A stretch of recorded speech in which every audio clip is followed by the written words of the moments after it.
తెలంగాణలో ఆర్టీసీ కార్మికుల సమ్మెకు దిగారు. తమ డిమాండ్లపై ప్రభుత్వంతో చర్చలు విఫలం కావడంతో అర్ధరాత్రి నుంచే సమ్మె బాట పట్టారు. దీంతో ఎక్కడికక్కడే బస్సులు నిలిచిపోయాయి.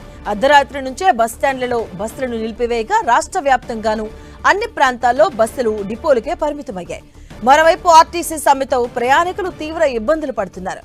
సమ్మె విషయం తెలియకుండా అర్ధరాత్రి హైదరాబాద్ లోని జేబీఎస్, ఎంజీబీఎస్ కు వచ్చిన ప్రయాణికులు రాత్రంతా బస్టాండ్లోనే గడపాల్సిన పరిస్థితి ఏర్పడింది. ప్రభుత్వంతో తెలంగాణ ఆర్టీసీ జేఏసీ నేతలు జరిపిన చర్చలు విఫలమయ్యాయి. దీంతో నేటి అర్ధరాత్రి నుంచి సమ్మెకు దిగబోతున్నట్లుగా ఆర్టీసీ జేఏసీ ప్రకటించింది. ఐఎస్ అధికారుల కమిటీతో జేఏసీ నేతలు చర్చలు జరిపారు. అయితే ప్రభుత్వానికి 4 వారాల సమయం ఇవ్వాలని కమిటీ కోరింది.